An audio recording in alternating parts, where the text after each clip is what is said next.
Okie dokie.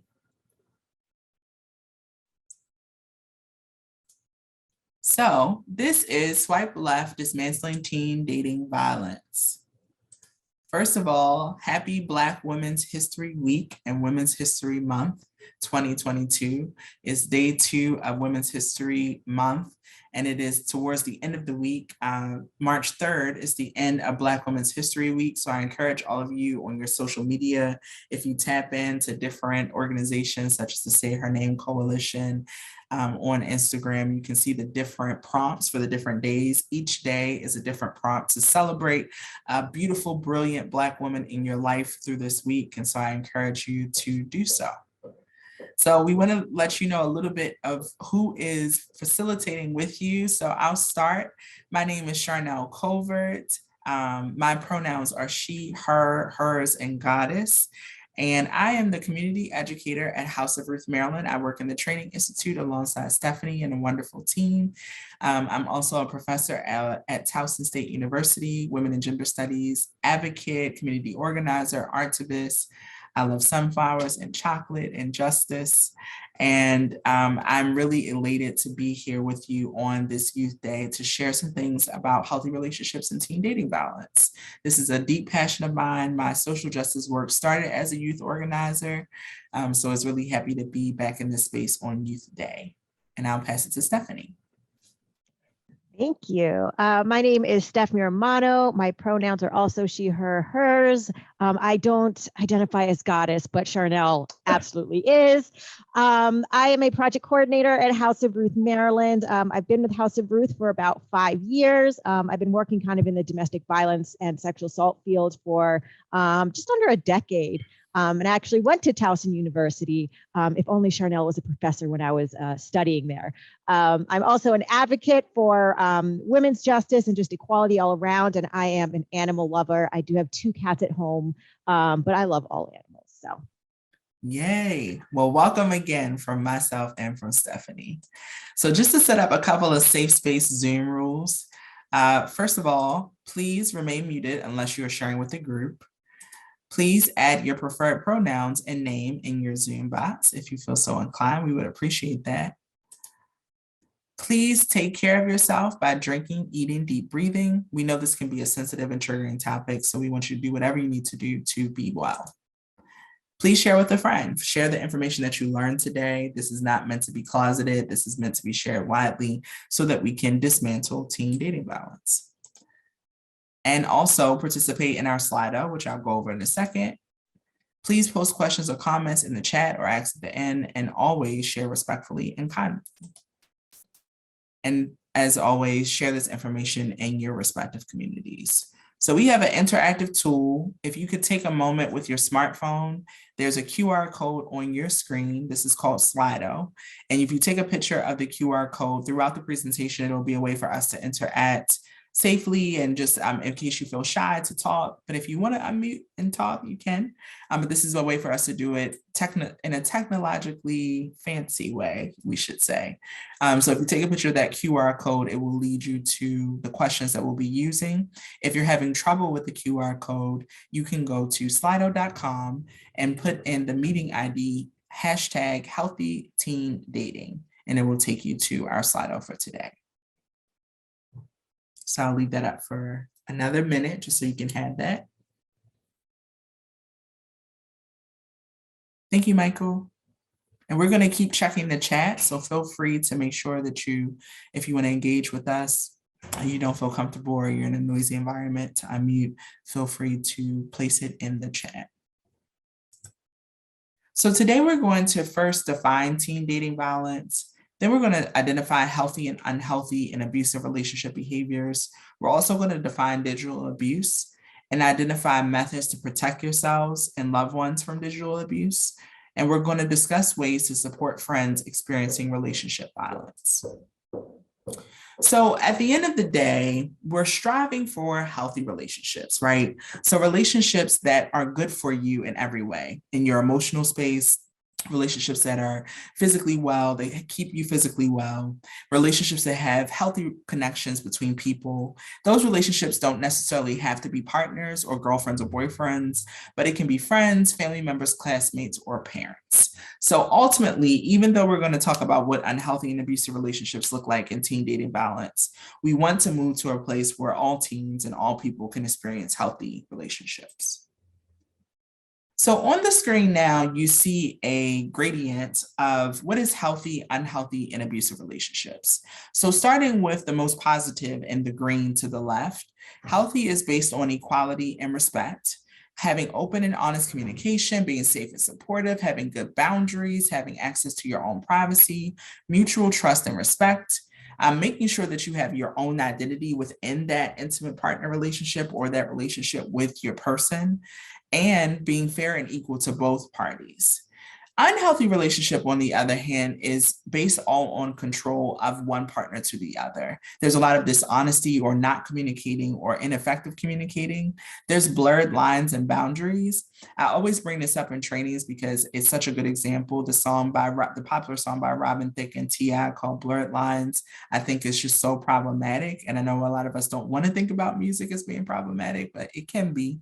And in this song, it's encouraging this young woman to know she wants it, know she wants sexual activity, even though it's not deeply implied. And so this idea of blurred lines in relationship, not having explicit consent is not okay and is very unhealthy. Inconsiderate behavior, pressuring you to do things you don't want to do or making you feel guilty, and jealousy.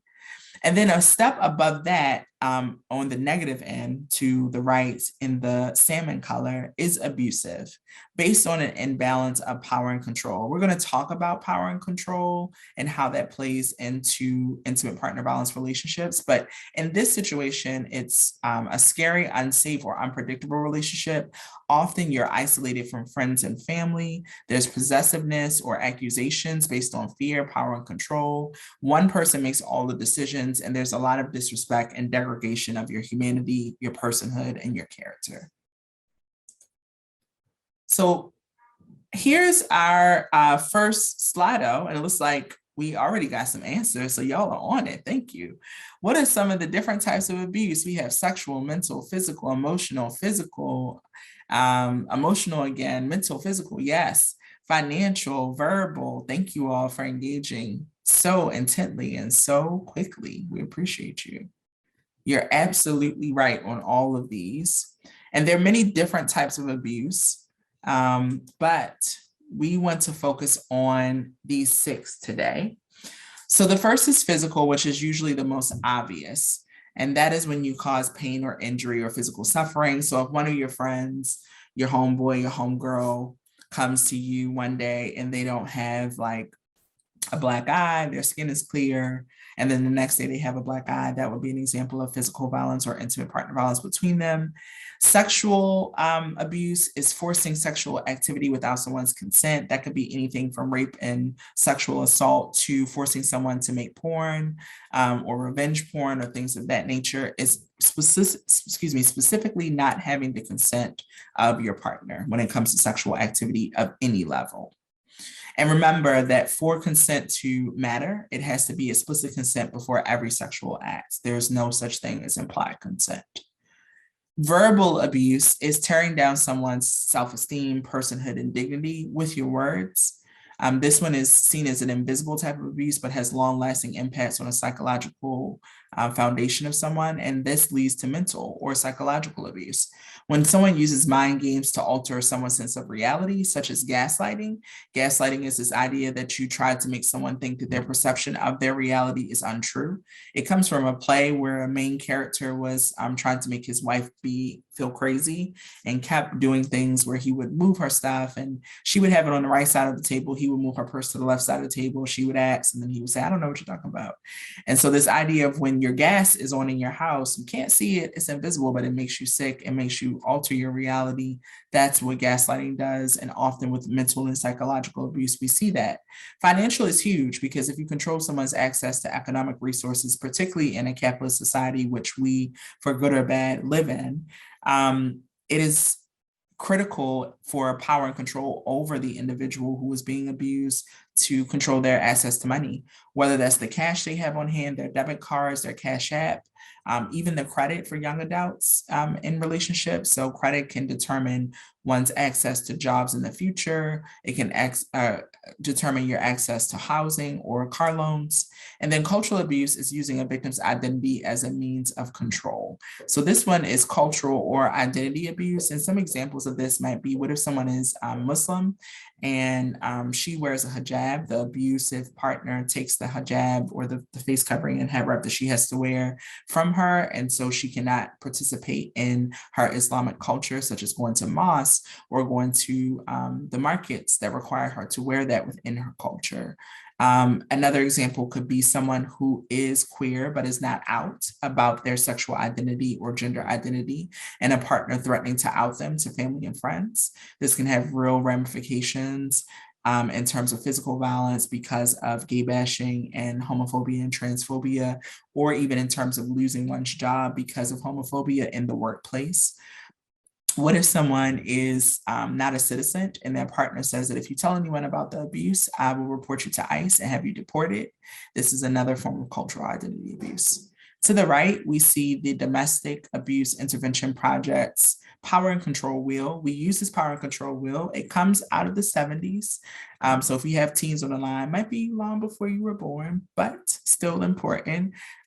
This movement came out of the second wave feminist movement into the battered women's movement, which originally talked about domestic violence. Now we use the term intimate partner violence because we want to show that this can happen between any partners, whether or not they are married, living together, a situationship. It's just any past or former partner that is using power and control over their partner. And this could be through things like coercion or threats, intimidating the partner, using emotional abuse, making them feel bad about themselves, their self-esteem, isolation from family and friends so that they cannot get the help and support that they need, minimizing, denying, and blaming, saying it didn't happen, it wasn't that bad, and you're making it up, or it's your fault that I did this. Had you not worn that dress or gone to that party or stayed out late, I wouldn't have had to hit you or push you or belittle you in front of your friends. When there are children involved in a relationship, often children are used as pawns, unfortunately. And this is a way to keep abused partners in the relationship, but also maintain that power and control over them. Sometimes there's economic abuse, controlling the money once again. And we included male privilege because this comes out of this idea that we know that everyone experiences, regardless of gender, experiences intimate partner violence. And Stephanie's going to talk a little bit in a moment about how common it is. However, we do see a disparity with more women experiencing abuse from male partners. And we believe that a lot of this comes from a larger structural system of patriarchy that gives unearned privileges to folks who are born male. And so within that framework, in a larger culture of America and the world, and Judeo-Christian values in many spaces in society, men are seen to be providers or the person who is in charge. And so we see the zeitgeist of a lot of male abusers is that it's my privilege to exercise violence in this way against my partner. And so that's why we included male privilege on the wheel. There's many different ways to think about power and control. And it's important to keep in mind that intimate partner violence does not happen in a vacuum. We live in a implicitly, explicitly, and very violent society, from our cultural institutions to our cultural norms. And intimate partner violence is yet one microcosm of that larger violence. Yeah, so why are we talking about teen dating violence at all? It's obviously a problem, but how common is it? Is it a big enough problem for us to be talking about? And obviously the answer is yes, right? As Charnel mentioned, intimate partner violence can happen to anyone regardless of race, age, gender, sexual orientation, gender identity. It really happens in every single community. But we do know that there are also vulnerable populations, right?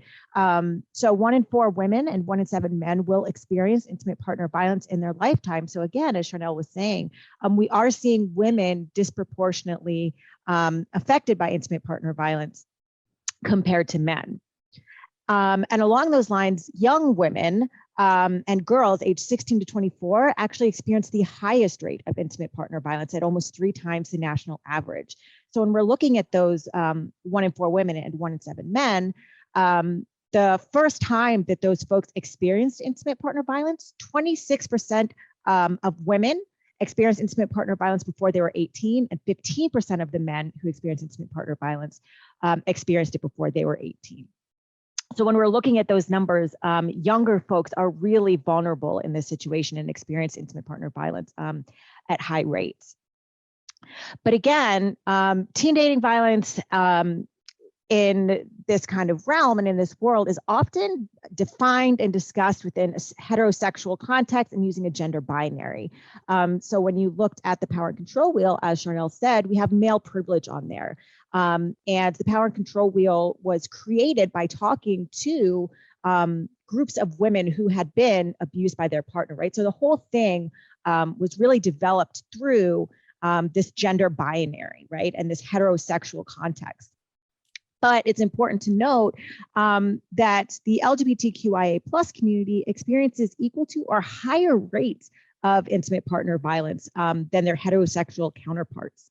So when we're looking at LGBTQIA youth, 43% of them compared to 29% of their heterosexual youth counterparts reported being victims of physical dating violence, and 59% of LGBTQIA youth compared to 46% of heterosexual youth reported emotional abuse from a dating partner.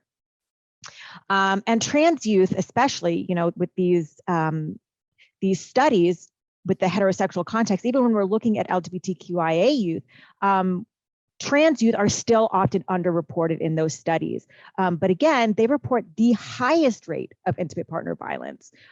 So physical violence, they reported about 90%, and psychological dating abuse about 59%, right? So with this research, there really needs to be further research on non-binary and gender fluid youth regarding all types of abuse, because again, they're experiencing the highest rates of intimate partner violence, which is really important to look at when we're discussing this issue. So what are some warning signs that we can look out for ourselves or for someone that we care about, a friend or even family member? So intensity, expecting a serious commitment very quickly, right? So you just start dating and on the same day they're saying, I love you, or they're expecting a very serious commitment right off the bat, right? That's really intense too soon. Love bombing, right? That's excessive displays of attention or affection. So I think that with the Kim and Kanye situation on Valentine's Day, they obviously weren't together, and he sent a truck full of roses to her house, right? That's kind of the love bombing, right? These kind of extravagant, excessive displays of affection, and they're not even together, right? Controlling behavior, telling you what you can and can't do, what you should wear, how you should look. A lot of times they create rules for you to have to follow that they don't have to follow, right? So you have a curfew, you can't stay out late, you can't hang out with certain people, but they can kind of do whatever they want, and those rules don't apply to them. Calling you names, putting you down, making you feel bad about yourself, being overly critical of everything that you do, blaming you for all of the relationship problems, right? They can't take responsibility for anything that they're doing in the relationship. Being jealous or possessive, so demanding your constant attention, treating you like you're their property, right? You belong to them. Accusing you of different things, especially cheating when there's no reason for them to think that that's happening, right? You've given them no reason for concern, no reason not to trust you, and they're constantly accusing you of cheating. Which brings us to isolation, right? Restricting time with your friends or family, especially, if you are in a heterosexual relationship, restricting your time with friends of the opposite gender, right? Or sabotaging your relationships with others, right? If every time you hang out with your friends, they create a fight, so your friends are now uncomfortable to be around you, or they're talking bad about your friends to you, or vice versa, right? Sabotaging your relationships with others and really isolating you so they're the only person in your life. Monitoring you. We're going to talk a little bit later about digital abuse, but this is where digital abuse can really come into play. It can really come into play for all of these different warning signs, but especially through monitoring. So demanding to know your passwords to your phone, your social media, email, messaging, all of these things, going through your cell phone, going through your social media, really keeping tabs on who you're talking to, where you're going, calling you all of the time. Who are you with? Where are you at, right? Monitoring your behavior and really keeping that tight grip on you. Crossing boundaries, so not taking no for an answer, pressuring you to do things that you don't want to do. We especially see this around sexual behavior, pressuring you to do things that you're not yet comfortable with. Saying things like, if you really loved me, right? Guilting you or pressuring you into doing things that you don't want to do. And then just in general, threatening or scary behavior, right? If your partner has an unpredictable or explosive temper, you never know what's going to set them off. If they're punching walls or destroying property, again, when we think of physical abuse, we think of them putting their hands on us, but it's also abusive if they're punching walls, if they're destroying property and they're breaking things. That's still very intimidating and threatening, right? And you feel like you're walking on eggshells around this person. You really don't know how they're going to react at any given moment.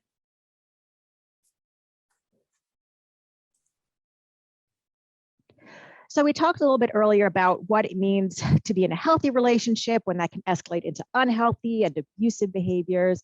And of course, these warning signs are general tools, to kind of spark red flags, or to kind of put up our radar so that we can think about, is my relationship really healthy? Is it not healthy?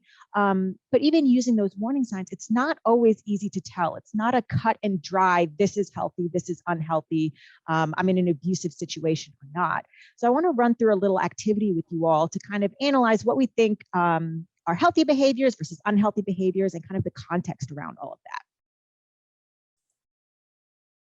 All right, so our first scenario, Ashley asks her boyfriend if the outfit she is wearing makes her look fat, and he says yes.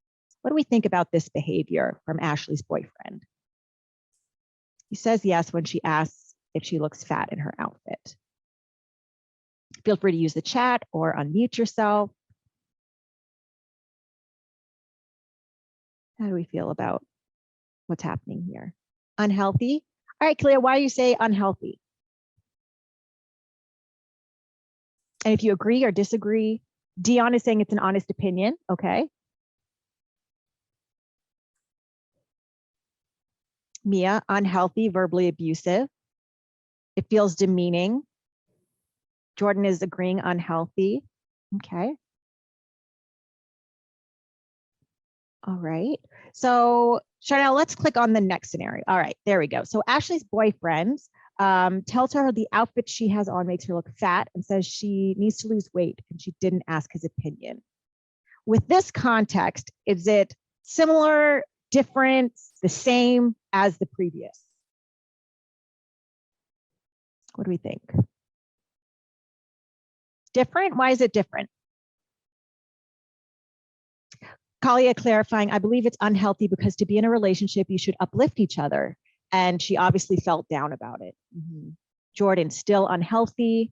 Mia saying the same, but more harmful. Okay. So maybe they're both unhealthy, but one is, on that spectrum, one is way more unhealthy than the other. It's more unhealthy since it wasn't even prompted from Ashley, unhealthy. Yeah, so Anthony is saying it's different. Yeah, so the first one, Ashley is asking for her boyfriend's opinion. And again, depending on the answer, he may have found a better way to say it, right? The delivery is everything. But again, maybe he thought he was being honest, and this wasn't the best delivery. But when we get to the second one, I think you guys are right. It's, they can both be unhealthy, but the second one really stands out because she's not asking for his opinion and he is giving it anyway. He is just putting her down out of nowhere. The first one, maybe he doesn't realize he's putting her down, right? He needs some communication tools to better communicate. But the second one, he is intentionally making her feel bad, right? All right, so Carrie texts her girlfriend 100 times a day. How do we feel about that? Love it, okay.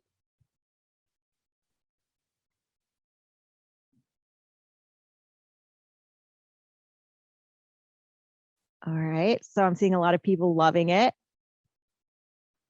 Unhealthy depending on how her girlfriend feels or what the messages say. Yes.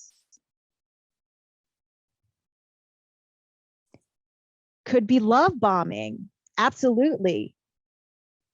All right, so if Carrie's texting her girlfriend 100 times a day and is sometimes asking her to send pictures to prove she is where she said she'd be. Does that change things? I would rather you call me 100 times a day than text. I agree. I'm definitely more of a text person than a call person.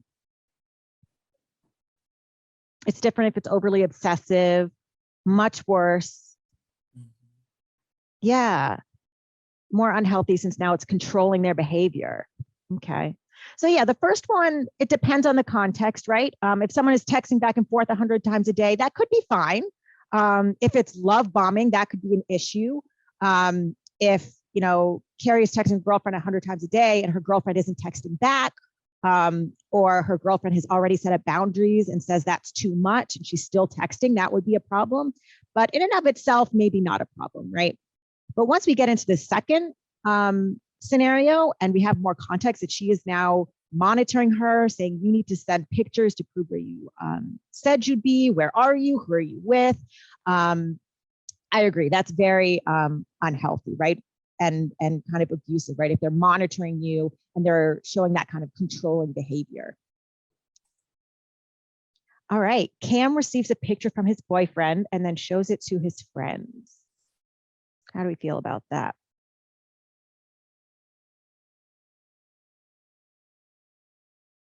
Depends on the picture. Okay, so Jordan, what picture would be okay? And what picture would be not okay? So I think, there's an echo in here. I'm going to put it in the chat. Okay. I appreciate you trying. Thank you all for interacting with us during this time. A nude picture would be bad. Yeah. Could be both healthy and unhealthy. Okay, so in what way would it be healthy and unhealthy?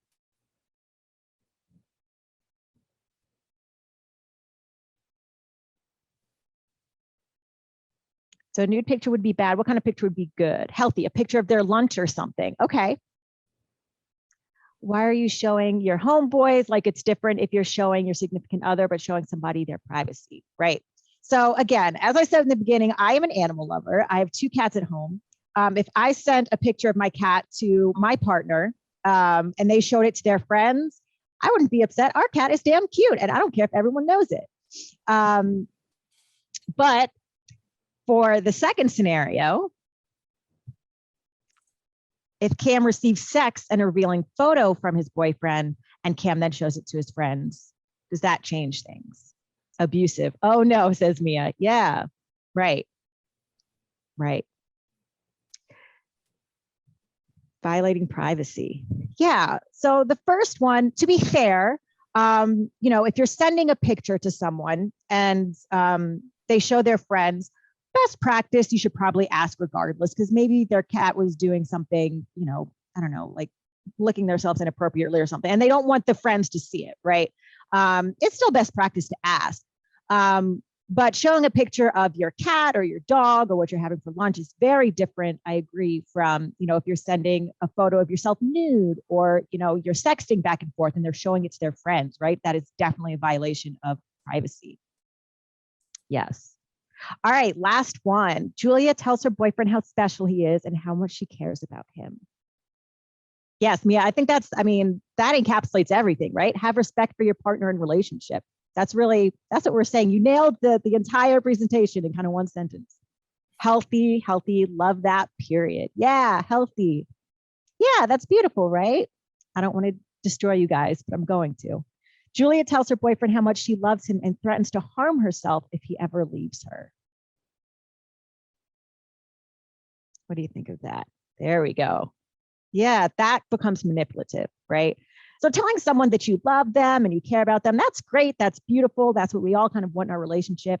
But to an extent, right? When it becomes that love bombing, when it becomes, being manipulative and controlling, saying, I'll hurt myself if you ever leave me, or making kind of those threats, taking away someone's choice, that is kind of abusive behavior. I'm looking at the chat. I do want to make sure that when we use the word crazy, delusional, those kind of things, that we are very careful of our ableist language. So I understand where you're coming from by saying this is unhealthy, this is abusive, this is not okay. But just being mindful of kind of our language and making sure that, we are giving respect to people, especially those with mental health issues. This is sometimes something that, we can run into calling people crazy. But I do understand you're very passionate about how not okay it is to threaten to hurt yourself if someone leaves you. So I appreciate that. All right. So I do want to share a video that kind of encapsulates that that activity. It's from the One Love Foundation, and they work a lot with teen dating violence.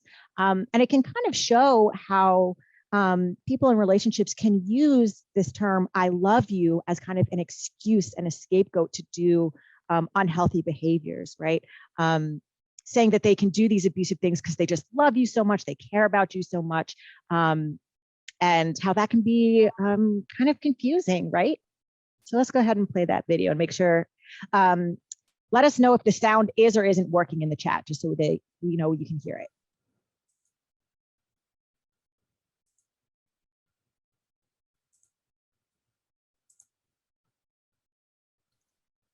I'm sorry, for some reason, let's try it this way. Okay, there we go. Because I love you. I want to be your only guy. Because I love you. Skip class with me. Let's stay in bed today.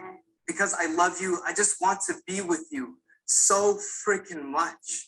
Because I love you. I waited for you after Chem Lab. You were walking with Mark? Because I love you. You shouldn't be hanging out with that dude. You should know how dumb that makes me look. I don't care if she's your lab partner. Why do you have texts from him? Because I love you. This number, delete. Because I love you. This Jason number, Delete. And Ben, Delete. because I love you, I should smash your phone. I'll let you give me your password instead. Because I love you. I will check your texts every day. You got lucky. Because I love you. Because I love you. You think it's okay. Because I love you. You understand. Because I love you. You stop talking to your classmates and you feel completely alone. Because I love you.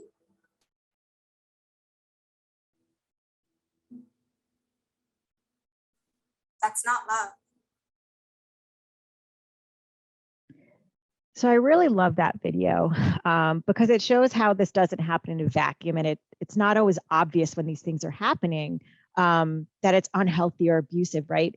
When our partner is saying that they're doing it because they care about us, or they have good intentions and those kind of things, sometimes it can be easy to miss what's going on.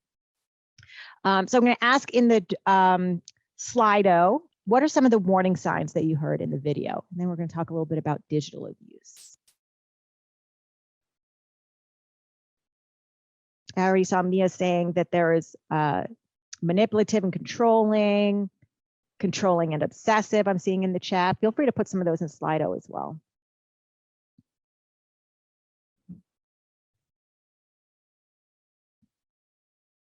Asking for password, control property, yep. Yep, controlling behavior and property, asking for passwords, smashing a phone, asking about people in their lives that might be irrelevant, right? So that isolation piece. The chat, obsessive, insecure. Yeah. Yeah, and they're doing this all kind of under the guise of because I love you, right? Don't hang out with other people because I love you, right? The intense jealousy. I love you. I'm so jealous because I love you so much. I care about you so much. They're being controlling and obsessive. Yeah. Yeah, and a lot of this we can see not only in the video, but especially with teens, since technology is kind of a big part of our lives, a lot of this abusive behavior can be done digitally and through technology, like you were saying with the asking for the password and stuff like that. So I'm going to hand it over to Charnel to talk a little bit about how technology can be used in kind of the digital aspect of abuse. Thank you, Stephanie. So when we're navigating digital abuse and teen dating violence, it's important to talk about what we see. So about 1 in 4 teens are harassed using some form of technology. 96% of teens who experience digital abuse also experience other types of abuse like verbal, mental abuse from their partners. And specifically, 84% of teens are psychologically abused, 52% physically, and 32% are sexually coerced. So this image is coming from urban.org, and it's looking at the different ways that people can be digitally abused. Using your account to, without your permission, sending unwanted sexual photos and messages to engage in sexual acts, creating a profile about me. There's so many options here that you can see, spreading rumors about me online through text, sending threatening texts or messages, IMs or chats that make me feel scared. These are all forms of digital abuse. Took a video of me and send it to my friends without my permission, use information from my online profile to harass me, etc. So you can put this in the chat or the slide. What do you think are some things you can do to protect yourself from some of the types of digital abuse?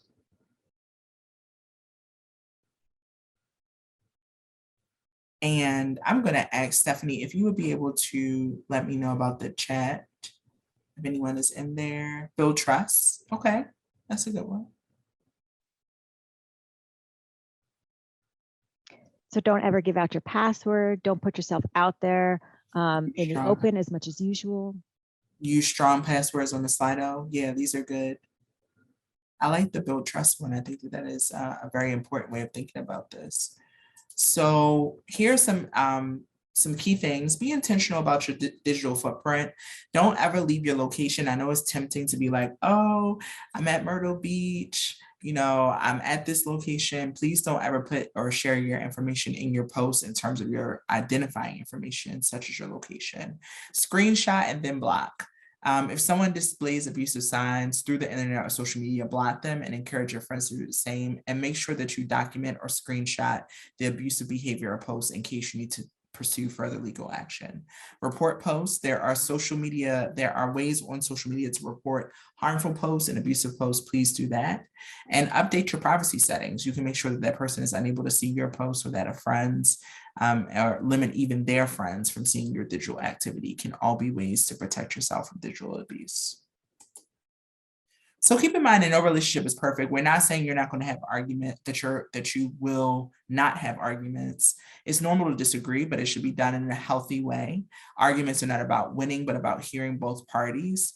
And no argument should ever end in name calling or hurting you. So we can agree to disagree is the healthy way of thinking about a relationship conflict. So here's a healthy relationship checkup. Do you have space to spend with your friends and family? Can you communicate openly when there are problems with your partner? And can you communicate in ways that feel safe and respectful? So here's something if you're thinking about ending a relationship because you're experiencing teen dating violence or any other forms of abuse, make sure that you do it in a public space or a mutual space or medium such as video chat or a phone call. Do not do it in private in case there's abuse that will escalate. Plan what you'll say, write it down on practice, be clear and honest. You might feel sad even if it is an abusive relationship, and giving your space time to really process that. It's not always easy to leave an abusive relationship, and sometimes it takes multiple tries. Rebuild your support network because a lot of times people are isolated and don't have that support. And think about creating a safety plan. Let someone know if you're being threatened or see signs of stalking, and take threats very seriously. So are there any ways that we can support our friends if they're experiencing dating violence?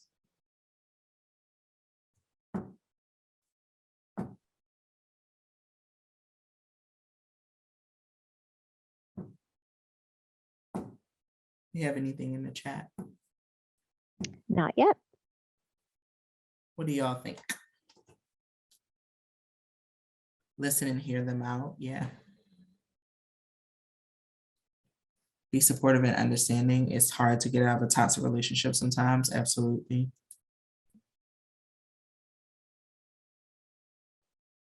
Yeah, these are all good thoughts. So here, sorry, go ahead, Stephanie. Oh, you're good. So yeah, I think you all have a good idea. Again, being supportive and listening without judgment, acknowledging their feelings and respecting their decisions, right? Not telling them what they should or shouldn't be doing. Sometimes they're not ready to leave the relationship, and that's okay, right? Meet them where they are. Helping them recognize the abuse is not their fault and they are not alone. Again, a lot of times the abusive partner can make them feel like it is their fault what's happening. Focusing on the friend or family member that's experiencing the abuse and not the abusive partner. If you start putting down the abusive partner, again, this is someone that they loved and they cared about. So that can kind of push someone away, right? If you're saying, oh, your partner was always a jerk, I always hated that person. that can push them away a little bit, right? And in their mind, they can think, well, they're not that bad. They have good qualities too. Be careful not to contact the abusive partner or post negative things about them online. Again, focusing on your friend. And then, as you guys said, connecting them to resources and offering to reach out together, because especially as a young person, it can be very intimidating to reach out to get services on your own. But at the end of the day, by being supportive and caring, you're already doing a lot. So a lot of times, unfortunately, victims get unhelpful or even harmful messages like, did you do anything to provoke them? I wouldn't let someone do that to me. If you don't do something, I will. It's your fault for staying or going back, or being told that they need to just leave, right? So we want to avoid those harmful messages and instead say things like, I'm sorry this is happening to you, right? Thank you for trusting me. I'm always here if you want to talk. It's not your fault. You're not alone. And I want you to be safe. How can I help? Right? Giving people the options, asking, how can I help, instead of telling them what they should or should not be doing.